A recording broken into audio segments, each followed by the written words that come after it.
Allah bukan sekadar ingin makan dengan Abraham, melainkan Allah hendak berfirman, menyatakan rencananya. Allah hendak membuka isi hatinya. Allah hendak meneguhkan janji yang telah Dia buat kepada Abraham.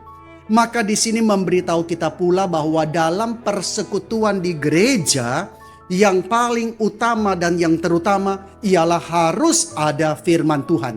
Persekutuan bukan tujuan utamanya adalah supaya guyup, supaya akrab, memperdalam relasi sosial. Meskipun itu penting ya saudara, itu penting.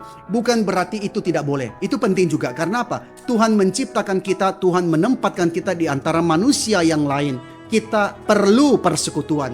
Tetapi waktu kita bersekutu di dalam prinsip daripada kerajaan Allah, persekutuan pertama-tama harus ada firman.